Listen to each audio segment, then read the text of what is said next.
Hello, my name is William Porter McRoberts, MD. I am an interventional physiatrist. I'm double boarded. I'm practicing here in Fort Lauderdale, Florida. Today I'm going to talk to you about how to read your own MRI.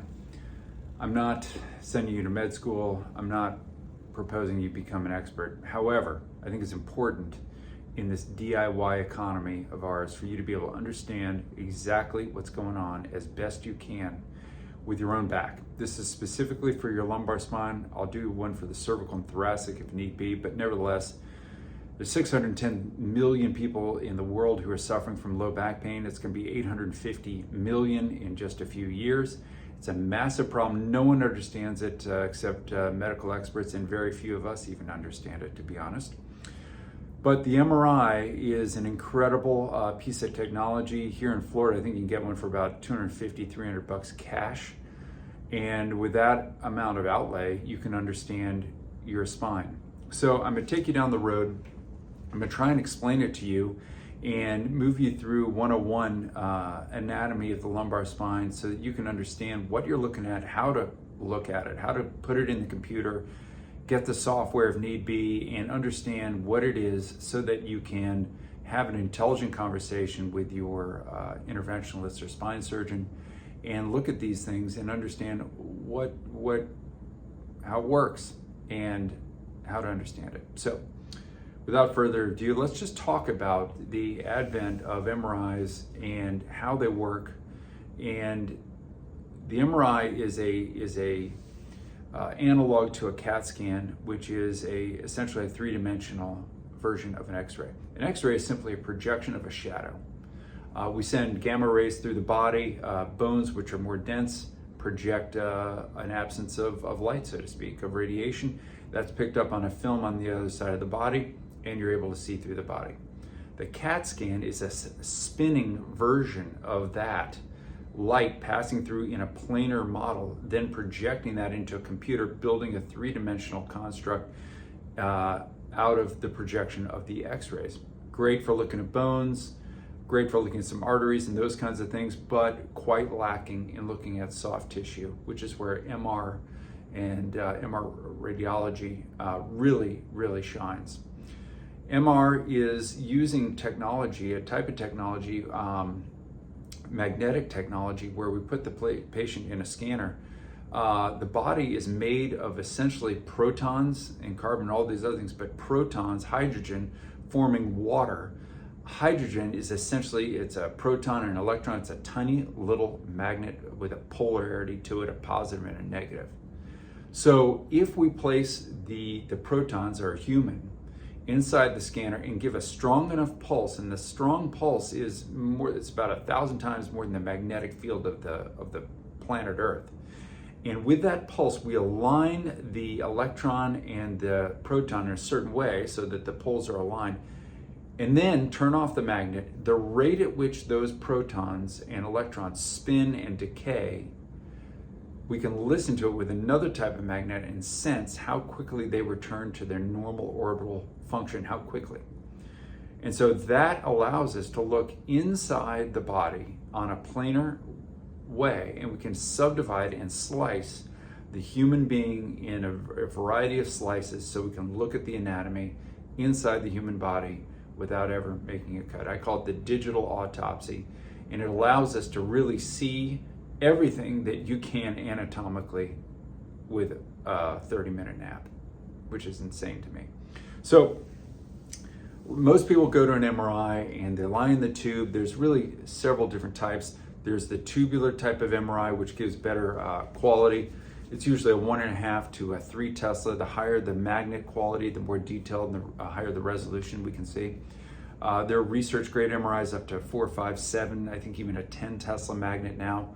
A lot of the technology coming from nuclear fusion is actually trickling down to MRI.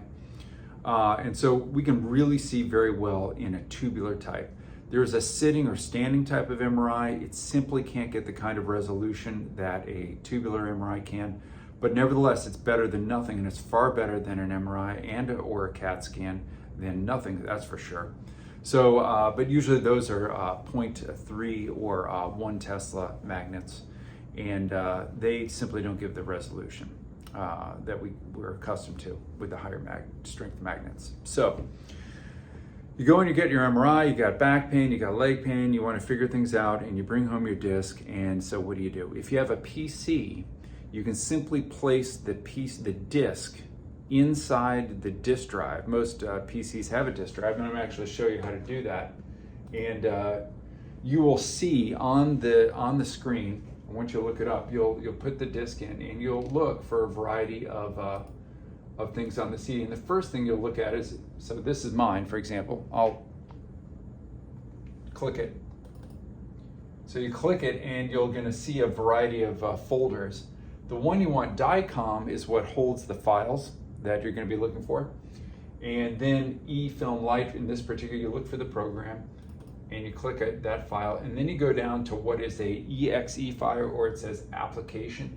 This one is eFilm Lite. You want to find that, and when you double click it, it will then open up the driver, which allows you to see the actual file. And so this is me, William McRoberts, view. And it provides both the software for looking at the images as well as the images itself. On a Mac, it's a little more challenging, and I've got my Mac here. So this is the Mac. There's a program called Horos, which is pretty great. It's free. It's an app. You can download it, and then you're going to need a disk drive that connects into your Mac. And so then, and I'll de-identify this. You can get a series of images that look like this on Horos. You can kind of see it right there. Horos is great. It's the same functionality as the disk, but these programs generally don't work on Mac. There is also another way. If I have patients who are sending me their images, it's called mymedicalimages.com. One can upload those images into the internet, and then a physician at a distance like myself, when I do virtual consults, I can look at the MRI with the patient in real time through My Medical Images, free again, which is pretty amazing. So the MRI is generally, and I'm going to look at a few others here real quick and show you about lumbar imaging and how those slices work. Okay, so I think first things first, let's start out by looking at a normal MRI. This is someone who I know not only is normal because I've been observing her for close to a quarter century, but I know her anatomy is normal as well. So this MRI is an example of what's normal. What is normal about it? And the first things we need to understand is the two principal slices that are performed by a lumbar MRI. This first one is what is known as a sagittal slice. And the sagittal slice is, if you look at the spine, it's oriented like this. This is a person looking that way. This is their low back. If you pressed in on the skin of the low back, you touch hard. The first thing you touch would be this bone. This is called the spinous process. This is a little spacer.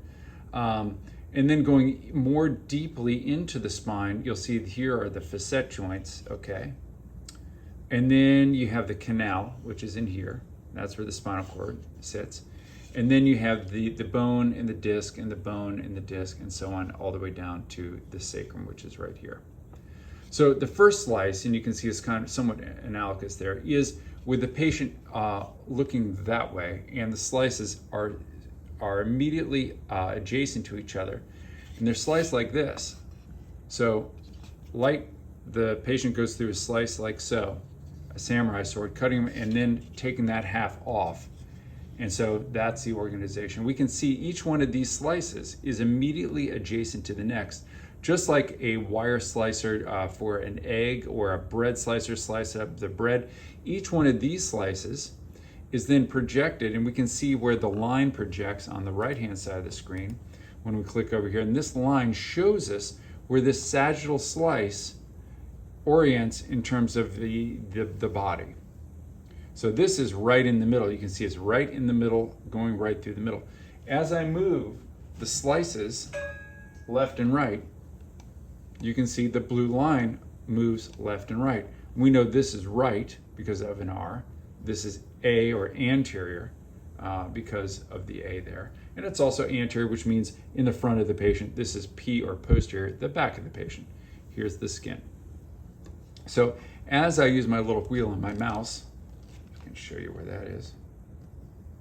This little wheel right here, I can go back and forth. You can see the little line up there going back and forth on the MRI, and I can just simply click on the left side, and then I can move, and if I bring it over here and click on the right side, I can then move the slices up and down. Now these slices, this is the sagittal, these are called axial cuts. There's one other plane called the coronal cut. We don't usually use it in the lumbar spine. But this axial cut, again, correlates with the blue line on the left. So as we go up, we can take that blue line all the way up to the top and then all the way down to the bottom. So the lumbar spine is divided into 5 vertical segments, and then also the sacrum. And we name these things based on the segments. So this is the sacrum. This is the base of the spine that you would have in your back, kind of between your tush, between your butt cheeks. Right here, you'd press in, you'd feel a spinous process right there. That's S1. And all of the lumbar vertebrae are numbered in like manner. So this is L5, it's the 5th and lowest, then L4, L3, L2, L1, and then T12, which is the bottom of the thoracic spine. There are 12 ribs in the human and 12 vertebral bodies.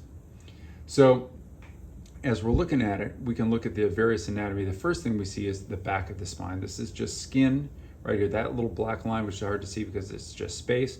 The next thing we see is subcutaneous tissue. And in this MRI called a T2, both fat, subcutaneous adipose tissue or fat, is a similar signal as cerebral spinal fluid because both contain water and protons. This T2 means that the CSF is white on both, because black and white eyes, remember, T1 is where CSF is black, T2 is where CSF is white, so this is a T2. And then it's a specific type of T2, which is a normal T2. There is a secondary type of T2, which I'll show you here in a minute, and that is called a T2 sagittal image. And if I click on sag, you can see here's a sag stir. I'm sorry, it's a stir. They're both sagittal, which is a type of cut. But this T2 regular and T2 stir shows us that CSF is white, but now the fat is dark on the stir and bright on the T2 regular. This is important later. So the first thing we're going to look at, I'll just show you some basic neuroanatomy, anatomy, skin, subcutaneous tissue, then the spinous processes, these little wedges here, spinous, spinous, spinous, spinous, spinous. In between the spinous is interspinous ligament here, which is just it's a type of fascia that holds these spinous processes together. And then what we call ligamentum flavum here. And then inside we have the last little layer is called the dura. And so you hear about an epidural. An epidural is placed beneath the ligament, but on the outside of the dura. And then once we go through the dura, we have this thecal sac, which is the sac which contains the fluid and the all-important nerve roots and spinal cord, which terminates up here in the lumbar spine. These are the neural elements that control all of the function below the belly button. And likely you've heard about discs. So the discs separate the vertebral bodies, and their job is to provide cushion and some integrity to the translational effect, the movement of one of these bones relative to the other. But the facet joints, which I'll show you in a minute, are the main structures which do that. So we look at these discs. And what's normal about these discs is that the discs are, I call them tall, plump, and juicy. You look at the relative height of the disc relative to the vertebral body is high. So maybe that's 3 discs per maybe 2.5 discs per vertebral body. Once you have degenerative disc disease, which occurs in everyone as they grow up, these start to lose their hydration, these discs, and the height of the disc becomes lower.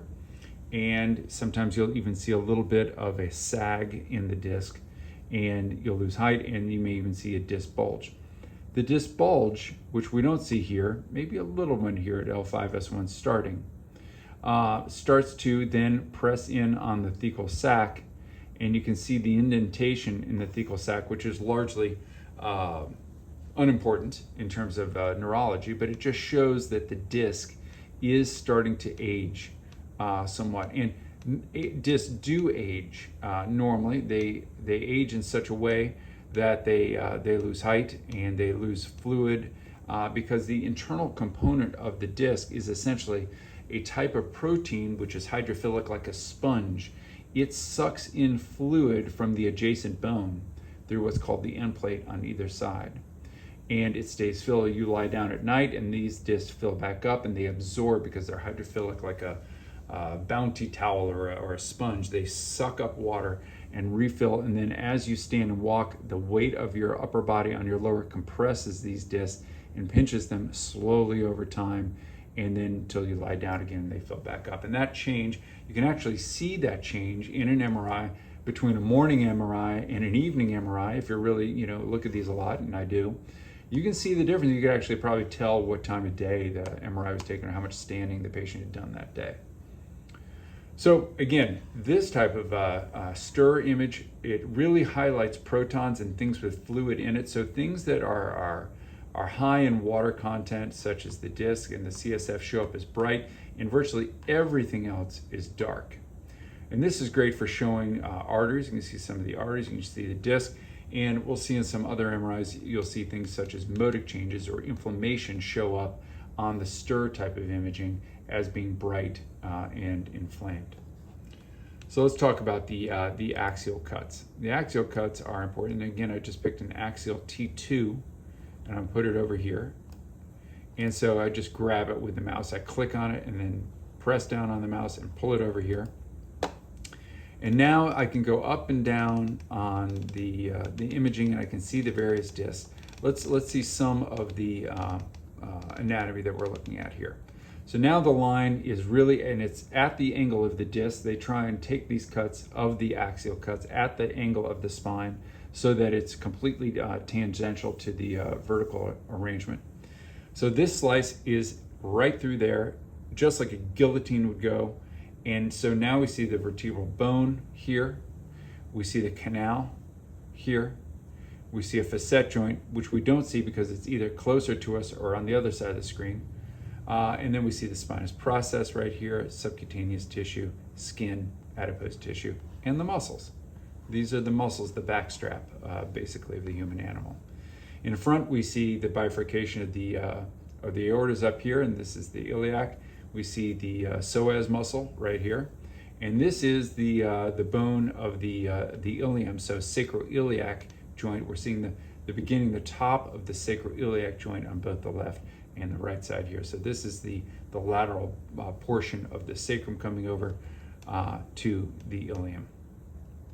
So we come up here a little bit. Now we're looking at disc. And if you look at this slice is of disc. You see the blue line going through the disc. There's the CSF again, here's the canal. So here is the outer annulus of the disc, which is, I call it like the steel belted radial tire.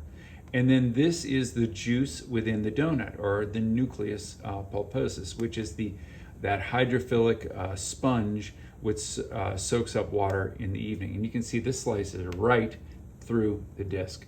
You can see the outer fibers. And there is a tiny punctate, maybe a little tear in the outer annulus, but that's about it. That is the only thing I see that's abnormal on this MRI in this young, beautiful lady. So now we're coming up here to the 4-5. This is the facet joint at 4-5, and the facet joint I'll show you again on another is this. Okay, so here's what we're looking at here. So this slice again right through the disc there, and also through the facet joint.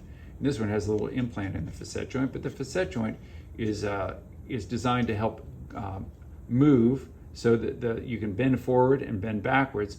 But you can see it'd be quite a bit of trouble for this piece of bone to slide forward relative to this one, because the facet joint would prohibit its movement, and really prohibit it when you have this fusion dowel in the joint. So now our projection is like so. We're looking at the, there it is, actually perfectly for the camera. So transverse process, spinous process, and then the spinous, and here's the portion of the facet joint. I take it away, there's the facet joint, disc or body, psoas muscle. These are the lumbar paraspinal muscles here, multifidus, etc. See the canal, and then we see the facet joint, this little thing. So that little fingernail sized and fingernail looking joint looks pretty normal here. It's generally looks like so, where there's a little projection, there's a little white or fluid in on both sides. This is just lubricant so that the joint moves freely. You can go up to the top one here. There's some kidneys up there. So these facet joints, you can see, they are the way they should be. They're flat, maybe a small amount of curve. And when you put a needle in this joint, you have to come from an angle off the midline. So this would be your angle to come right into that joint from the skin. Starting here, numb up, go through the muscle, and place the needle inside the joint. When you have a facet joint nerve block, I don't know if we can see the transverse process in this, it doesn't do it well. But what we're doing is we're placing the needle right here next to this little line, which is the nerve that subserves that portion of the joint right here. It's hard to see there. So this is essentially normal anatomy of the lumbar spine. Tall, plump, and juicy discs. There's no involvement of the disc posteriorly into the canal there. So now what we're going to do is we're going to look at what we call the foraminal slice, or the slices as we move a little more towards the side. So these slices go from left to right in this plane right here. So there we go. Plane further away and closer. So let's bring this cut over towards the left side. And we know it's towards the left because this blue line, again, away from R, this is the right side, like the patient's lying like that. And this is the left side. So now we get to see what we call the foramina. The foramina are the holes where the various nerves come out. The center canal right here, going up and down, has at each junction a nerve which then passes out through the foramen. This is the spinal nerve that controls the motor function within that nerve, and then also sensation coming in and out here. Two nerves here form one nerve, and this is the one nerve, what we call the spinal nerve, and then also what is known as the dorsal root ganglion, which we can talk about later. But this is the foramen, and you can see the hole. Foramen means window in Latin. But that hole houses several things, and the main thing it houses is the nerve itself, which you can see is this gray, this dark gray slice here. The lighter gray, same tissue density here, is what we call perineural fat, which provides cushion from the disc. This is a little vein, vein, and probably some veins up here, maybe an artery or two going in and out. But nevertheless, this slice allows us to look at the anatomy of the foramen on the left side, and we can see there's great foraminal aperture, even the S1 down here. The size of the hole is much bigger than the nerve going through it, and this is key. If that hole gets narrowed, you start to get sciatica, you start to get what we call radiculopathy, because this is the radicule or nerve root, just like a radish, same root. And we can see on that side, especially and it goes with the nice height within the disc, the foramina are additionally large. We go over here to the right side, we're looking again, large keyhole looking kind of side. We're looking through the keyhole, there's the nerve, there are the arteries and veins coming into it, and then plenty of perineural fat, and more importantly, no disc bulging up, no disc contacting the nerve on any of these projections. Normal anatomy of the foramina of the sagittal cuts.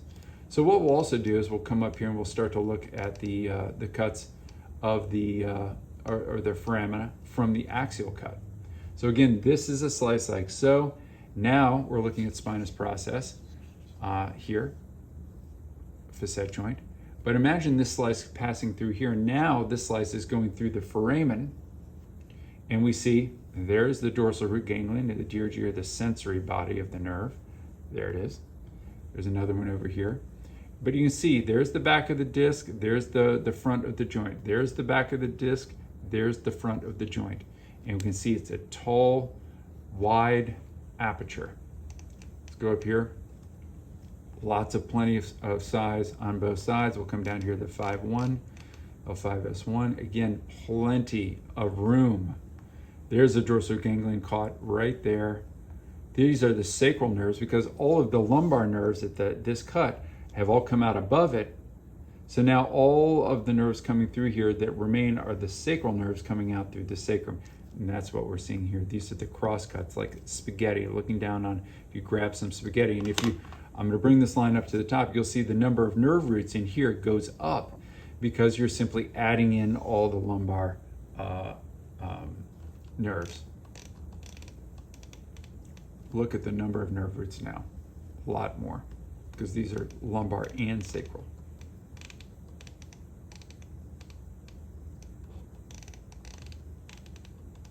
Okay, I think you guys have a general idea of what things look like in terms of normal. Here's another normal facet joint, nice normal facet joints.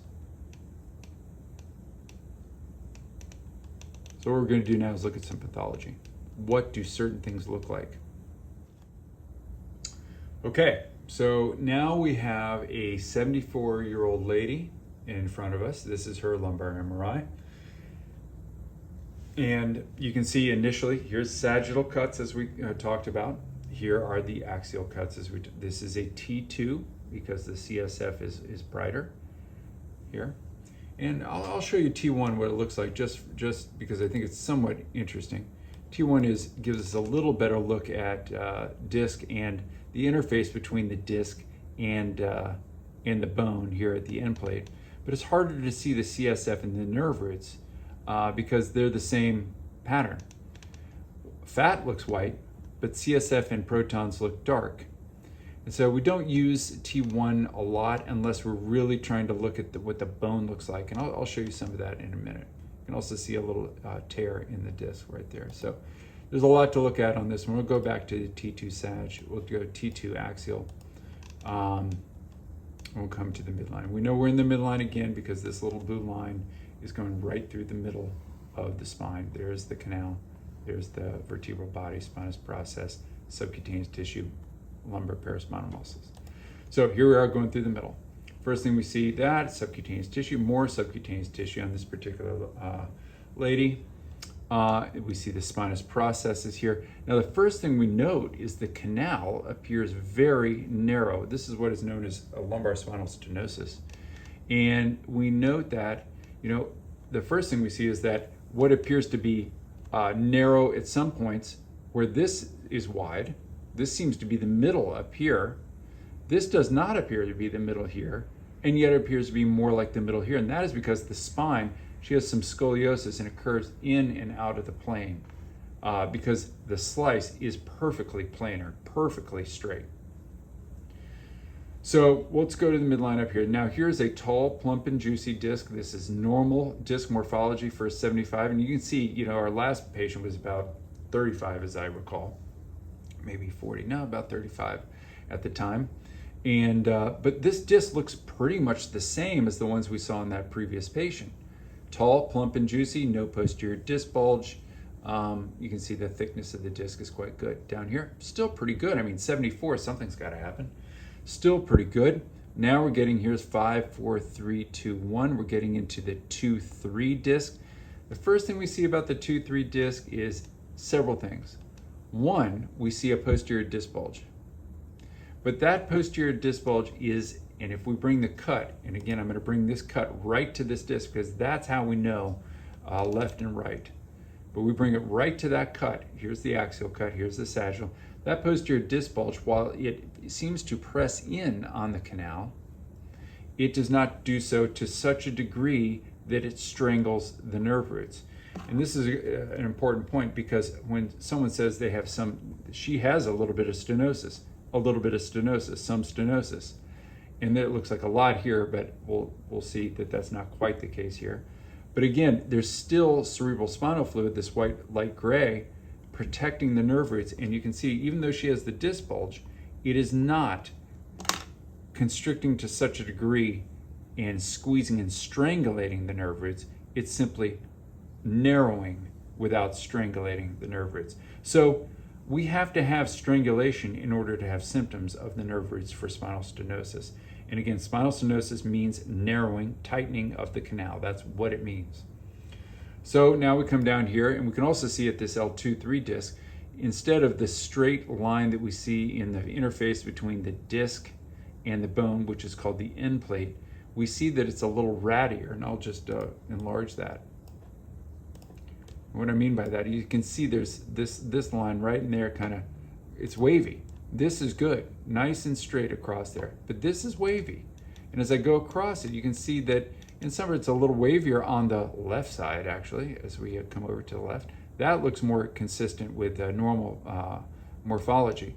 But as we come over here to the right side, it's wavier, and what we call this is obliteration of the end plate. We can no longer see that interface. And now the disc has corrugated and invaginated into the actual bone. And you see this lightening of the bone. This is actual edema within the bone. This is a modic change seen within the bone. So she has a modic change here at L2-3. Let me zoom out a little bit.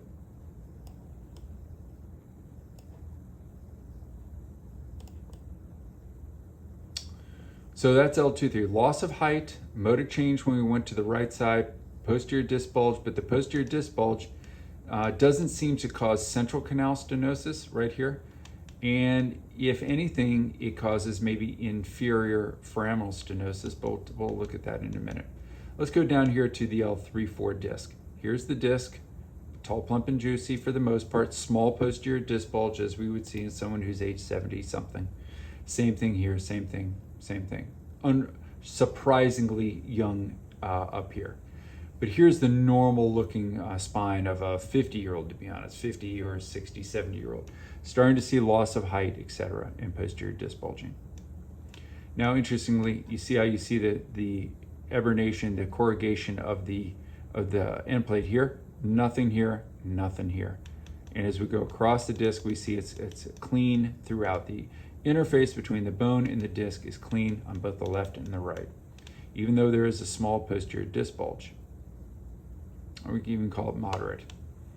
So here's L4 and L5. Now the first thing you notice here is that the back of L4 has slipped slightly forward on the back of L5. And so that you can project the line of the back of L5 coming up like this. And this is L4. So this is what we call an moving anteriorly, listhesis, which means slippery spine. So a grade 1 anterolisthesis of L4 on L5. Grade 2 is where now you've slid more than 25%, so this bone is all the way here, and that's grade 2. 25 to 50 is grade 2. Grade 3 is 50 to 75, and a grade 4 is a complete listhesis where the bone has shifted off, which is very rare to see. But you can see it in car crashes and high velocity, high energy accidents. But we see a small amount, and to what degree that matters is probably not much at this point. But if you have too much slip, what happens is that the canal, if you look at the canal and it slips forward, it will cause stenosis. As one vertebral body moves forward, the canal gets constrained and constricted at that segment. And so one of the risks of anterolisthesis is that you can develop central canal stenosis posteriorly and immediately inferior to it, down from it. Now here's L5 and S1. We also see a fairly large posterior disc bulge at L5-S1. And that may matter because as we go across, zipping of course from one side to the other, we see that the posterior disc bulge has in the what we call lateral recess quite a bit of stenosis, and it's narrowing right there. And that is a nerve root. That is a nerve root. the amount of fat here is very thin on both sides, and that is deep to the facet joint on both sides. And we have the start of what we call a trefoil formation, or a triangular formation of the canal, secondary to the disc bulge posteriorly and the facet joint on both sides. Now, that matters because as one moves to the side, the nerve that passes through, and the nerves are organized, so L5 comes out here at L5S1, that's L5. But what's passing through by the L5S1 disc is the next nerve that comes out, which is called the S1. S1 and S2 and S3, and in the lateral recess, that S1 is getting ready to come to the side. These are the lower S's, the S2, S3, S4, S5, but S1 is right here in the lateral recess. And on the left side here, right and left, this side, it looks a little tight. She probably has pain going down the left back of her leg in the distribution of the S1 segment. Now, let's look at the foramina. We were talking about that previously, the holes where the nerves come out on both sides. So you can see, again, we're trying to look for a normal foramen here on the right side, the blue line's on the right. So here's a normal foramen, and we can see there's the nerve, big, juicy, dark nerve, and plenty of perineural fat around the nerve. Now, let's bring that slice up to the L4-5 again. And as we come out, now this is the outer portion of the foramen here, and as we come back in, inner, inner, inner, now we're in the lateral recess, okay, right here. You can see it's pretty much open throughout the entire path for that nerve. Normal neuroforamen on the right L4-5. Let's go over and look at the left. Same, normal. Nerve, perineural fat. Up here, nerve, a little tight. This one at L3-4, this is the front part of the facet joint at L3-4. It's starting to touch the nerve. Could be symptomatic, likely not though, because there's still a good amount of nerve and perineural fat on both sides.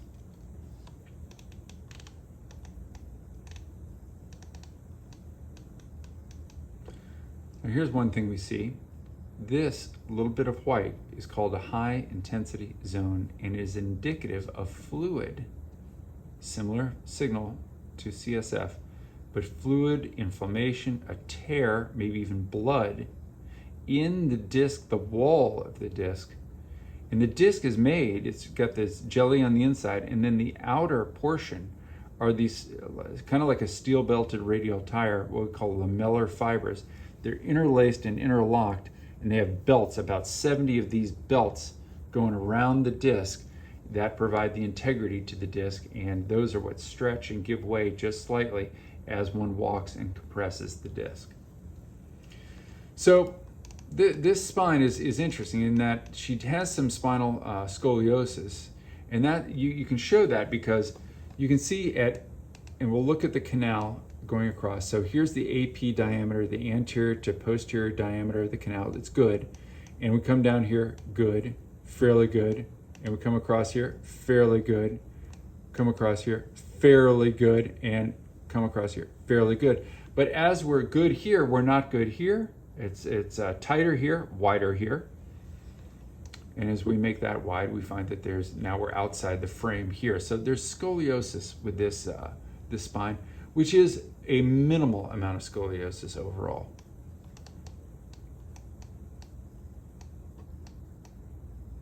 This posterior disc bulge is probably the primary thing on this MRI that's pathologic, is this left-sided lateral recess stenosis, and a little bit on the right side as well. Okay, moving on. Another lumbar spine today. At this point, we're gonna look at foraminal stenosis. Again, sagittal, axial cuts, kidneys. This must be a high slice because we can see kidneys.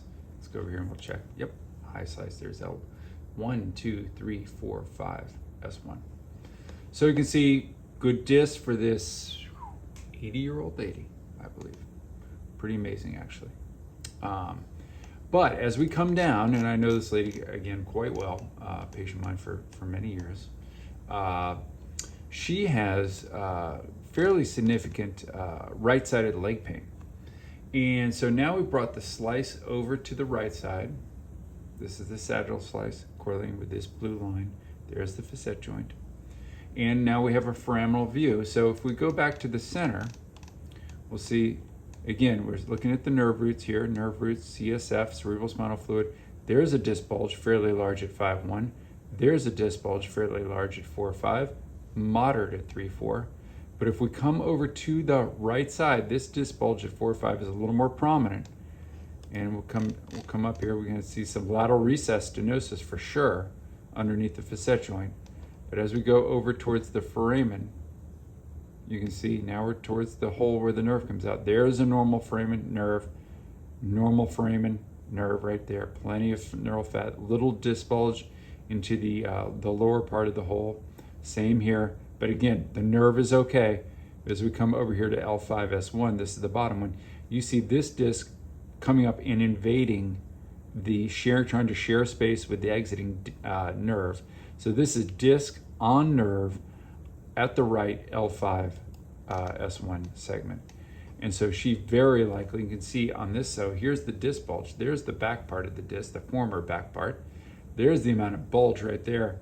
There's the somewhat arthritic facet joint. Near complete obliteration here of the foramen. If we come up a few slices up there, you can see that that's fairly open, but that is a little tight. And so she does indeed have right-sided L5 lumbar radiculopathy, pinched nerve at L5. Radiculopathy and sciatica are essentially the same for each other, but pain down her leg, into her calf, and even into the top of her foot. Now what she also had was a little bit of the back of the calf involvement, because this S1 nerve coming through here, right here, you can see it's pretty tight. S1 nerve in the lateral recess also getting picked up. Here's the S1 nerve coming out through the S1 foramen. So S1 goes down to the lateral portion of the foot, sole of the foot to some degree. That's her pathology. So this is a demonstration of what's called a Schmorl's node. Schmorl's node, this 60-year-old gentleman, normal, incredibly beautiful looking actually for someone in their 60s. We come down here to the 4.5. The first thing we notice is look at the 5.1. They have what I call the hamburger sign, which is, it looks like two buns on top of the meat. Here, all hamburger signs. This one's amazing, no posterior disc bulges. This one, posterior disc bulge. Quite a significant of anterior disc bulge here at L4.5. And as we go across, you can see pretty normal until we get to one side. And you see again, now this, what we call a high intensity, a Schmorl's node, or invagination into the vertebral bone, breaking through that end plate. And we see that. That is a Schmorl's node right here. That is painful. That can cause pain for sure because the bone is sensitive. This bone is innervated by something called the basivertebral nerve, which sits right about here in the middle here. We do a procedure, we do basivertebral nerve ablation. We put a little thermocouple right here and we heat up and anticoagulate this nerve. But anyway, that would cause axial low back pain. Now as we go to the foramina looked pretty good on both sides. He has no pain down the legs, no sciatica, no radiculopathy whatsoever. And certainly no central canal stenosis, no neurogenic claudication from pinching of these nerve roots. Okay, here's an interesting spine. It's a 95-year-old gentleman, been my patient for quite a while. I actually diagnosed him. This is a gentleman, and so now we have the axial cuts like this, axial cut through the spine, like so. Just to recall, axial cut right through here. And first thing we see is no central canal stenosis. There's the end of the spinal cord as it should be. Here's an incredibly normal, tall, plump, and juicy disc for a 90-some-year-old person. A little more age appropriate. Wow, disc is super thin. There's the 5.1 disc. This is a very nice disc for this age. This is more normal. You see near complete loss of height of the disc. And what's happened is as the disc is squeezed over time, the juice within it has squirted out and been absorbed by the body over time, which is why people who have sciatica tend to get better, is that juice gets absorbed when it's pressing on our nerve root. But the thing that jumped out at me when I first saw him was this, right in here. And if you look at this part of the bone, there's a difference in the way the bone looks. This is darker and this is lighter, okay? And that caught my attention. So I looked at what's called the T2 stir. Bring that over here. So now we're looking at the T2 stir. And you can see is now we're looking at the S1 segment again and the L3. And you can see this bone looks very different than this bone. And this bone look very different from the rest of these bones. And this is cancer. This is prostate cancer, which has metastasized to the sacrum and the the anterior portion of the L3 vertebral body. And so he has metastatic cancer actually, and there's another lesion actually in his L5 there. This is cancer, and when you see something like this, pretty concerning. Luckily, prostate cancer is pretty slow growing, but nevertheless, this is what metastatic bone cancer to the spine looks like. Okay, this is a case of lumbar spinal stenosis. If you look here, again, sagittal cuts like so, axial cuts across, this like cutting through here. You can see as we come down, here's skin, subcutaneous spinous process, here's the canal, here are the nerve roots. Now the first thing we notice is that these nerve roots are crowded together. They're not here and here and here and here. They are crowded together. And there's a point of constriction right here at L1-2, where the nerve roots are really pushed together quite significantly. There's a little bit of scoliosis, so it comes in and out of the frame. But again, this cut right here shows right here, nerve roots are here, okay, and the CSF is here. No stenosis here. As we bring that up, we'll note on the right some stenosis, but not enough so that the nerve roots are compressed. There's still CSF, cerebrospinal fluid. As we come down, however, we note that at this level, L3-4, there's near complete, what we call obliteration of the canal. And you can see now on the right, seeing that canal, we go up or down a few levels. Canal opens up. We go up a few levels. There's up, opens up. But when we bring it here, closed down rather severely. And there's another finding that we see.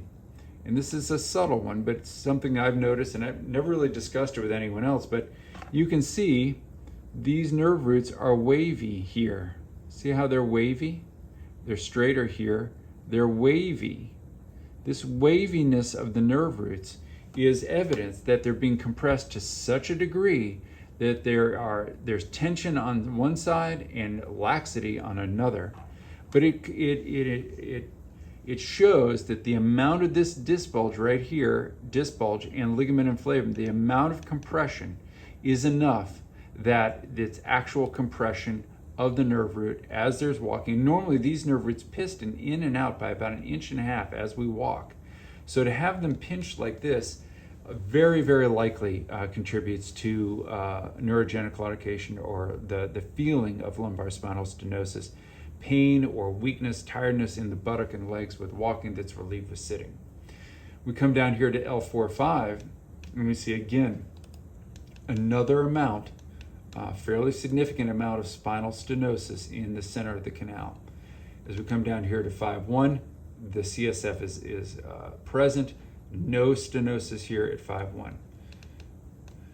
So this brings up another thing that's rather interesting to look at, and that is that's the facet joint. And the facet joint is this thing that we looked at previously. That's the facet joint.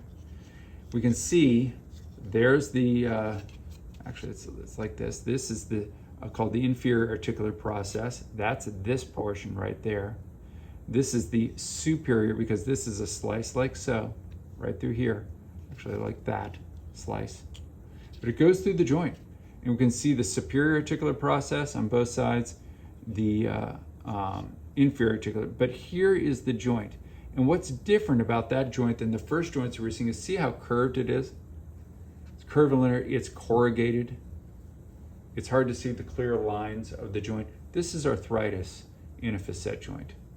This is the type, this patient said they have back pain only, no leg pain or buttock pain. Obviously, then this amount of stenosis wouldn't matter that much. The facet joints may be the cause of pain, or the degenerative disc disease that we see.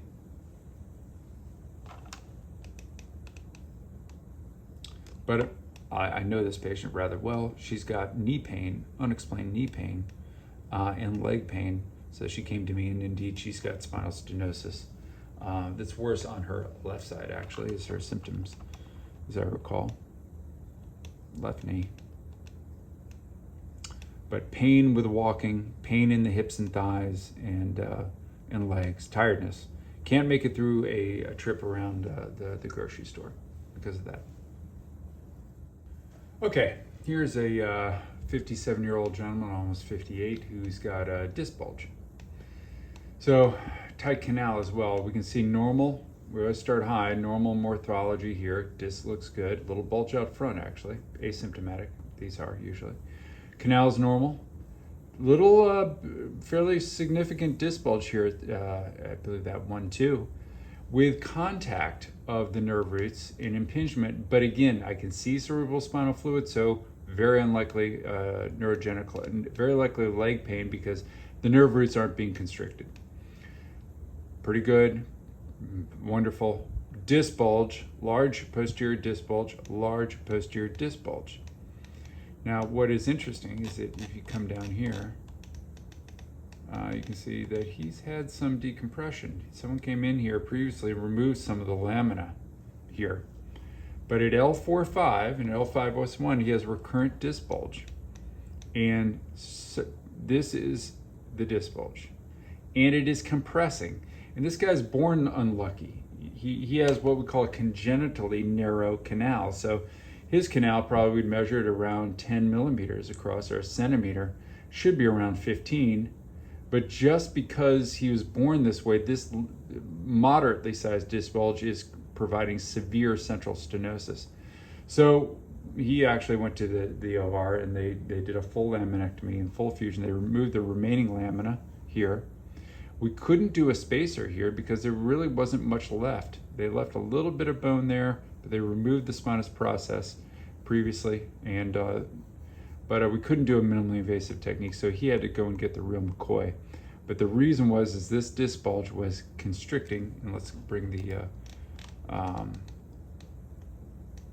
canal quite significantly here. You can see it there. This is a disc bulge. That's of significance. Let's go and look at the foramina. We can see the lateral recess is certainly tight right in there as we come to the side on the left. Same here at 5-1. Go over here to on the other side, on the right side, severe lateral recess stenosis as well. The hole where the nerve comes out, tall, plump and juicy. No, this is tight right here. That nerve is getting squunched by the disc. Pretty tight here on the left side as well. And look at the L5-S1 hole. Look at, there's the confines of the foramen. Pretty darn tight. More normal on, look at what normal is here, up here, tight. We come down here. And especially on this side, very tight. Here's what happened to him.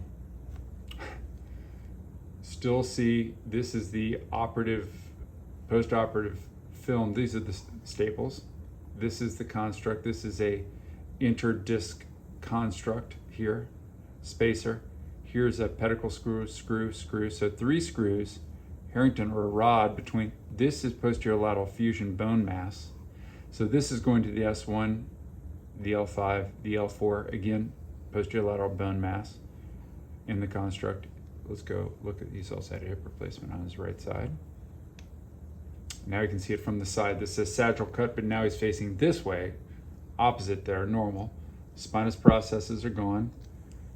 There's the interspinous spacer to lift up. That provides that amount of room, increases the size of the foramen. So didn't maybe need here at 5-1, but here are the screws going in. This is a large surgery, fairly large. And that's the result. 24 years old, back pain. Why? Normal, normal, normal, normal, normal, abnormal. And what's abnormal about this L5S1 disc? Well, he's got a little bulge here at 4-5, but let's look at it and we'll blow it up a little bit. Now we can really see it. Normal height, normal T2 signal lengthening or fluid within the disc.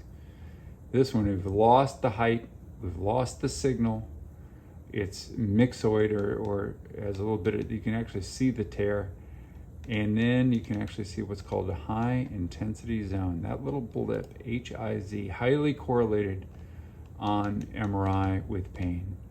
And that's exactly why he was here to see us. He had significant low back pain. There's our slice right through it. You can see now, here's the axial cut.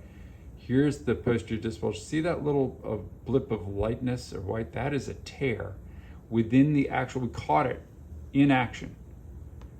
Before it's sealed up, the fluid is escaping, and there it is underneath the ligament. That black line's the PLL, posterior longitudinal ligament.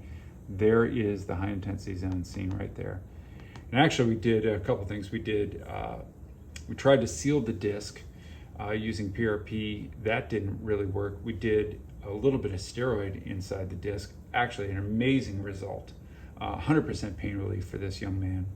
Back to the gym, back to athletics. The question is, how long will it last? Because the integrity of this segment has been compromised. The integrity of the disc has been compromised. So what he can do is build up the size and degree of stabilization from his lumbar paraspinal muscles, trying to stabilize that segment. But again, you know, this is a whole lot of aging that occurred in a very short time. That's why it hurts. That right there, that little lip of light colored bone is edema within the bone. He'll have progression of disease for sure. And again, what we're trying to work on now is what does the future hold in terms of biologics, orthobiologics in the disc, mesenchymal stem cells. We take bone marrow aspirate, filter it down and inject stem cells and precursor cells into the disc, platelets into the disc.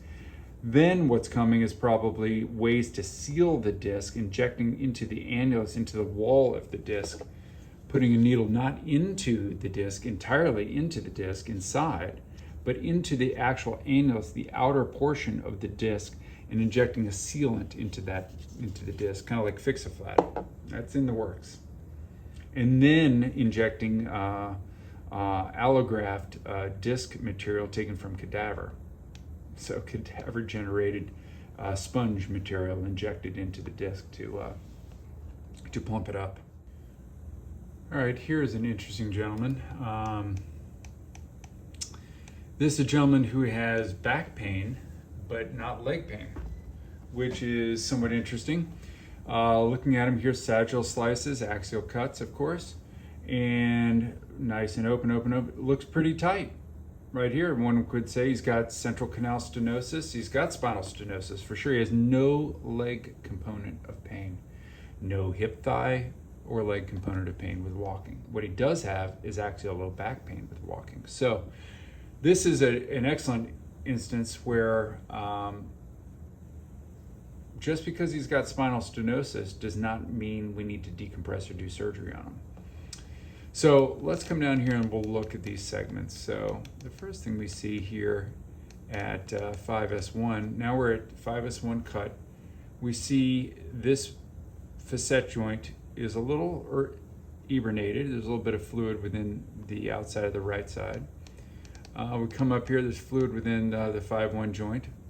Let's come up here to 4-5. Again, fluid in the joint, thickened joint, so much so that's providing some stenosis there on the right side to the what we call the lateral recess of the canal. Come up here to the L3-4 where we have really significant central canal stenosis. One would think this guy has neurogenic claudication or spinal stenosis pain with walking. He does have pain with walking. It's just not in his buttock and legs. It's in his back. And what we see also at this level is he's got, again, arthritis in his facet joints. So, arthritis in the facet joints. The other thing we see is a Schmorl's node here, Schmorl's node here, and look at the appearance of this bone marrow.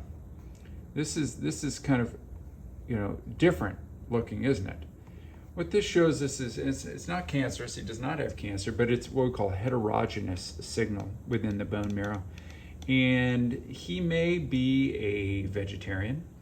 He may be anemic, low in iron. We see that sometimes. Sometimes it's just age, time on the planet. But nevertheless, there's increased bone turnover within the actual bone of the vertebra. There's another Schmorl's node. That can cause axial low back pain. But again, once we see this in the disc, this is kind of a bending forward pain. This is cleaning out the dishwater washer pain, or sitting at the movies pain. When it's in the anterior column, we're bending forward, or we're sitting and we're providing pain or pressure into the disc. So, but he didn't. He had painless sitting, so not a concern. He had pain with standing and walking. So what we did is we did a diagnostic facet joint nerve block where we numbed up the joints by numbing the little nerve that goes to the joint. We put a little needle in here, put it right here, put a little aliquot of lidocaine here, one right there, and we numbed up the nerves that go to the joint. And we found out after these nerves and joints were numb, we had him walk. He had 100% pain relief for the entire 12 hours that the numbing medicine was wearing off. He had 100% pain relief. And so then we did an ablation, which is what we call thermal coagulation. So we put the little needle next to the nerve just like that, and we heat it up and we put it to sleep. And that lasts months, maybe even years in some folks. So this gentleman looked like he had central canal stenosis, did well with a facet joint nerve block, had an ablation, did very, very well. In time, he will be back because this will be an issue. And as it gets tighter and tighter, his symptoms will be those of leg cramping, tightness, weakness, tiredness in the legs, because the nerves that go to the legs will be constricted significantly. But again, you can understand if he sits and brings his femurs forward, this will straighten out and it'll get disimpacted by 1 millimeter or 2, which is why millimeters matter. Spinal stenosis is a disease of millimeters. That concludes the lumbar spine education MRI evaluation video that we've just made. It's quite a bit. Hopefully I didn't put you to sleep. I hope that allows you to have a good discussion with your interventionalist or your neurosurgeon about what your options are. At least gives you some thorough understanding of how we're put together, the amazing, divinely inspired anatomy that we all live with. If you have further questions, feel free to reach out. I'm happy to do educational visits online. Won't practice medicine online, but nevertheless, I can educate you further about your anatomy, etc., and what options exist. It's been a pleasure. Thank you so much. Thanks for your attention. God bless you. Best of luck.